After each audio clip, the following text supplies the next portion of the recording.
আজ পয়লা বৈশাখ, বাংলা মাস অনুসারে বছরের প্রথম দিন। তাই আজকের এই দিনটাতে আমরা শুভ নববর্ষ উদযাপন করে থাকি। কিন্তু এই শুভ নববর্ষ বা এই পয়লা বৈশাখ উদযাপন কোথা থেকে এলো জানলে অবশ্যই হয়তো অনেকেই অবাক হবে। তো শুরু করা যাক আজকের এই শুভ নববর্ষের দিনে শুভ নববর্ষের ইতিহাসের একটি ছোট্ট প্রেক্ষাপট। মুঘল সম্রাট আকবরের সময় থেকে নাকি এই শুভ নববর্ষ বা পয়লা বৈশাখ উৎসব উদযাপিত হতো। শুনলে নিশ্চয়ই অবাক হলেন। আপনি যদি গুগলে একটু সার্চ করেন পয়লা বৈশাখ কে প্রথম চালু করেছিল বা কার সময় প্রথম চালু হয়েছিল, আপনি নির্দ্বিধায় আকবরের নামই কিন্তু খুঁজে পাবেন। কিন্তু আপনি যদি বাংলা নববর্ষ উদযাপনের কথা লেখেন তাহলে সেই উত্তরটা আপনার কাছে কিন্তু স্পষ্ট আসবে না। হয়তো এখান থেকে আপনি কনফিউজ হয়েই যাবেন যে বাংলার নববর্ষ আসলে আকবর প্রচলন করলেন নাকি এটা বহুদিন ধরে প্রচলিতই ছিল। তো চলুন জেনে নেওয়া যাক আজকের এই বিষয়টি। মূলত এই নববর্ষ বা পয়লা বৈশাখ উদযাপন একটি অর্থনীতির মেলবন্ধন। কারণ চিন্তা করে দেখুন, চৈত্র মাসে ধান ওঠে, মানে ধান পেকে যায়, কৃষকরা সেই ধান বিক্রি করে হাতে অর্থ সংগ্রহ করেন, আর সেই অর্থ দিয়ে তারা তাদের গুরুত্বপূর্ণ জিনিসগুলো তারা ক্রয় করতে পারেন। সেটা জামা কাপড় হোক, সেটা মাটির কোনো থালা বাসন হোক বা বিভিন্ন কিছু। এর জন্যই দেখা যায় যে পয়লা বৈশাখ উপলক্ষে বিভিন্ন জায়গায় মেলার মতো উৎসব বা উৎসবের মাধ্যমে মেলা উদযাপিত হয়ে থাকে। কিন্তু এখানে আকবরের সংযোগটা কোথায়? যদি আমরা সেটা আলোচনা করি তাহলে বলতে হয় বাঙালির পয়লা বৈশাখ কবে থেকে পালন করা শুরু হল। আজ থেকে যদি আমরা 500 বছর পেছনে চলে যাই, মানে শ্রী চৈতন্যদেবের সময়কালে, তখনেও আমরা কিন্তু দেখতাম বাংলায় কিন্তু পয়লা বৈশাখ উদযাপিত হতোই। তাহলে এর পেছনে কার অবদান? এর পেছনে মুঘল সাম্রাজ্যের অবদান রয়েছে। অর্থাৎ মুঘল সাম্রাজ্যের রাজস্ব সংক্রান্ত বা রাজস্ব সংস্কার এর পেছনে কিন্তু জড়িত রয়েছে। কি সেটা? 1556 সালে আকবর মুঘল সাম্রাজ্যের সিংহাসনে বসেন, মানে মুঘল সম্রাট হন। আর সেই সময় যে ক্যালেন্ডারটি প্রচলিত ছিল সেটা ছিল ইসলামীয় হিজরি পঞ্জিকা। আর এই হিজরি পঞ্জিকা তৈরি করা হয়েছিল মূলত চন্দ্র, মানে চাঁদের উপরে বেশ করে, মানে চন্দ্রবর্ষের উপরে বেশ করে তৈরি করা হয়েছে। আর আমাদের যদি ক্যালেন্ডার দেখি তাহলে ক্যালেন্ডার কিন্তু দুটো হয়, মানে দুটো বর্ষের উপরে নির্ভর করে তৈরি হয়, একটা সূর্যবর্ষ আর একটা হচ্ছে চন্দ্রবর্ষ। তাহলে এই যে হিজরি ক্যালেন্ডারটি হতো সেটি তো চন্দ্রবর্ষ, আর এখন আমরা যে উৎসবগুলো পালন করি সেটাও চন্দ্রবর্ষীয়। মানে তুমি আজকে দুর্গাপুজো থেকে শুরু করে যদি তুমি সরস্বতী পুজো পর্যন্ত প্রত্যেকটি তিথি বা দেখো তাহলে এটা কিন্তু চন্দ্রবর্ষীয় অনুসারে। কিন্তু হিজরি ক্যালেন্ডার অনুসারে এই চন্দ্রবর্ষীয়টা পালিত হলেও সেটা এখনকার চন্দ্রবর্ষীয় থেকে আকবরের সময় চন্দ্রবর্ষীয় পার্থক্য ছিল। কেন বলুন তো? এর পেছনে কারণ হচ্ছে এই যে হিজরি সম্বত বা হিজরি ক্যালেন্ডারটি ছিল, যেটি চন্দ্রবর্ষীয় অনুসারে তৈরি হতো, সেটি মূলত কিন্তু আরব দেশ থেকে তৈরি হতো। অর্থাৎ আরবীয় বিভিন্ন কালচার এর সঙ্গে সম্পৃক্ত হতো।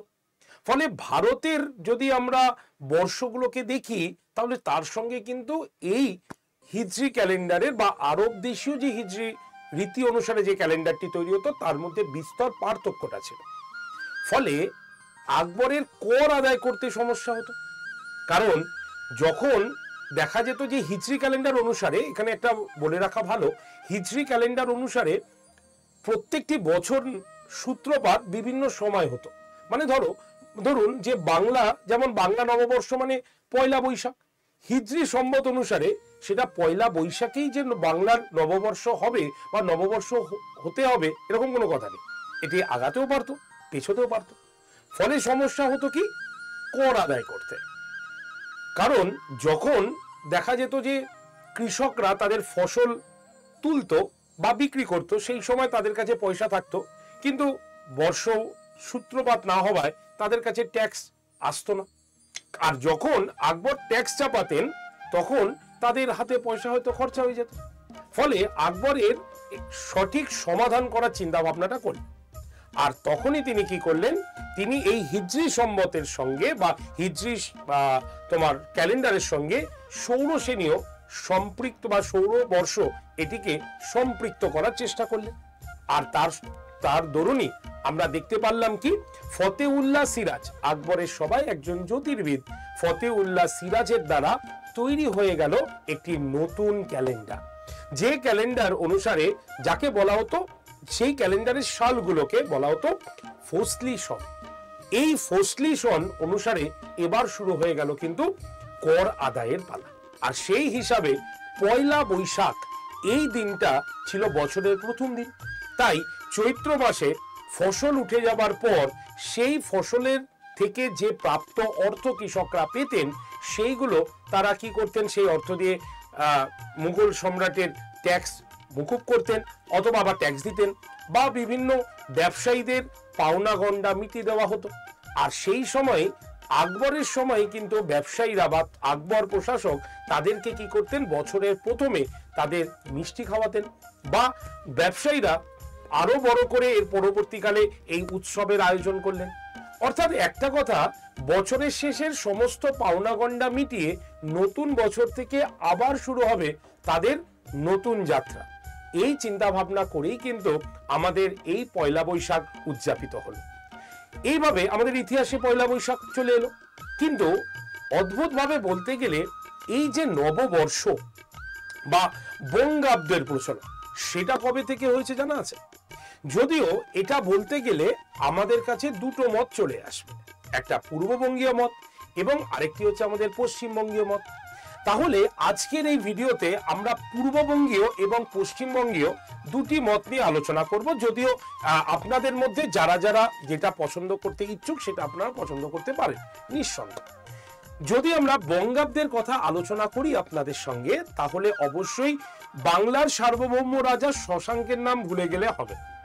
কারণ আজকে আমরা 1431 বঙ্গাব্দ পেরিয়ে আজ আমরা কিন্তু পদার্পণ করেছি 1432 বঙ্গাব্দে।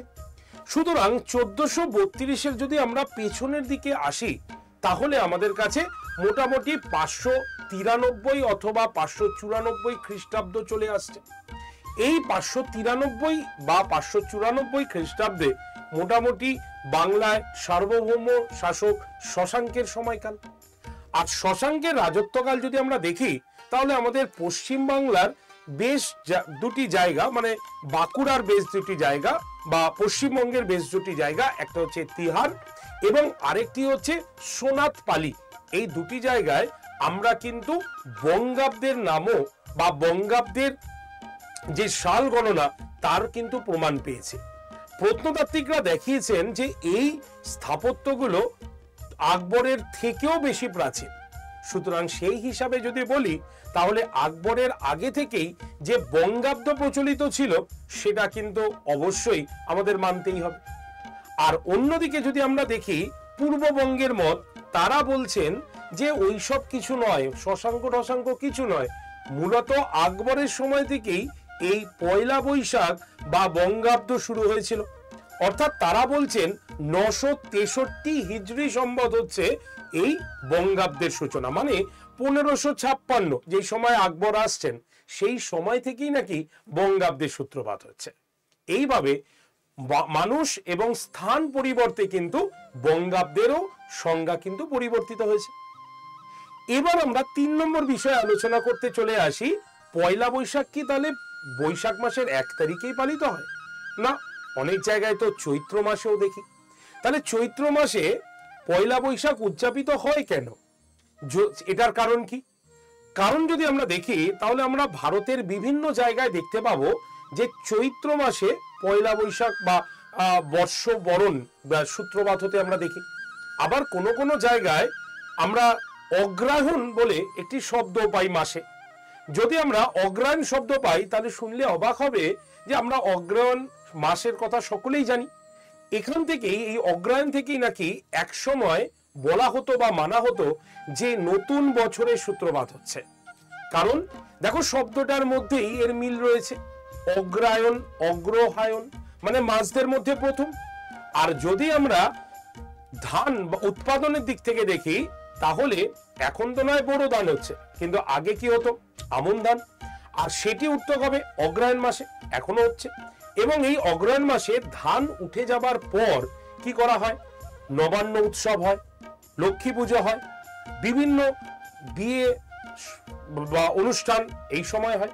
তাই মনে করা হতো আগে যে অগ্রহায়ণ থেকেই মাসের সূত্রপাত হতো, এবং সেই হিসাবে এই যুক্তিটাও আমাদের কাছে যথেষ্ট পৌরাণিক যে অগ্রহায়ণ থেকেই মাসের সূত্রপাত হচ্ছে। তাই এই সময় এক সময় অগ্রহায়ণ মাসেই পয়লা বৈশাখ হতো, বা পয়লা বৈশাখের মতো নববর্ষ উদযাপন সেই সময় হতো। আবার অনেকে চৈত্র মাস থেকে বলে থাকে। দেখবে প্রাচীনকালে বা প্রাচীন কালে বললে ভুল হবে, আমাদের বাড়িতে ঠাকুরমা বা দিদা যারা রয়েছেন বা দাদুরা রয়েছেন, দেখবে অনেকেই কিন্তু কথা বলতে বলতে চৈত্র বৈশাখ কথাটি বলে। বৈশাখ জ্যৈষ্ঠ না, চৈত্র বৈশাখ বলে। এর পেছনে কারণ কি? কারণ ওই যে বললাম অন্ধ্রপ্রদেশ, তেলেঙ্গানা বিভিন্ন জায়গায় এই চৈত্র মাসে তারা কিন্তু বর্ষবরণটাকে উদযাপিত করে। তাই চৈত্র মাস থেকেও অনেকে বলছেন বর্ষের মানে নতুন বছরের সূত্রপাত হচ্ছে। তো দেখো এই যে প্রাচীন কাহিনীগুলো বা এই প্রাচীন যে ইতিহাসের বিবরণগুলো সত্যি আমাদের কাছে বড় একটি কনফিউশন সৃষ্টি করে।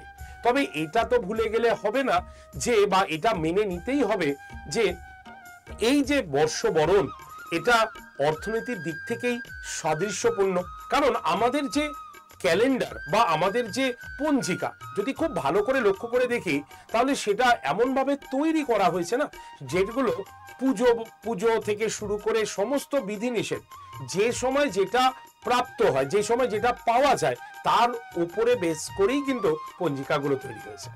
ভাবতে অবাক লাগবে, আজ থেকে প্রায় 1000 বছর আগেও আমাদের কিন্তু, বা এর থেকেও বেশি, 1000 ভুল বললাম, আরো বেশি আগে আমাদের এই মাসগুলোর নাম কিন্তু পাওয়া গেছে, বারের নাম পাওয়া গেছে। যদি আমরা সূর্য সিদ্ধান্তিকা বা সূর্য সিদ্ধান্ত বা আর্যভট্টিয়ম এই বইগুলো দেখি তাহলে এইগুলোর কথা বা এই দিনগুলো বা মাসগুলোর কথা সেখানেই উল্লেখ রয়েছে। তাই ভাবতে অবাক লাগে যে আজ আমাদের ইতিহাস কত পুরনো, এবং এইগুলো আমরা প্রত্যেকে বহন করে চলেছি আমাদের প্রত্যেকটি জীবনে বা প্রত্যেকটি রীতিনীতি অনুষ্ঠানের মাধ্যমে। তো এই ছিল আজকে আমাদের পয়লা বৈশাখের উৎসব। তবে পয়লা বৈশাখের ইতিহাস নিয়ে যতই সমালোচনা থাকুক না কেন, আজকের এই দিনটি আমাদের কাছে পরিচিত হচ্ছে বর্ষবরণ দিন হিসাবে, যেখানে দোকানে দোকানে হালখাতা থেকে শুরু করে মিষ্টির প্যাকেট, এবং শুধু তাই নয়, পেট পুড়ে খাওয়ার মতো একটি সময় বা বন্ধুদের সঙ্গে জমিয়ে আড্ডা দেওয়ার মতো একটি দিন হচ্ছে এই পয়লা বৈশাখ। তাই আড্ডা 247 বেঙ্গলির সকলের টিমের তরফ থেকে তোমাদের শুভ নববর্ষের প্রীতি শুভেচ্ছা এবং আন্তরিক ভালোবাসা। প্রত্যেকে ভালো থেকো, সুস্থ থেকো, এবং অবশ্যই চ্যানেলটাকে সাবস্ক্রাইব করে রেখো যাতে তোমাদের জন্য আরো অনেক নতুন ভিডিও এই চ্যানেলে নিয়ে আসতে পারি। ধন্যবাদ প্রত্যেককে।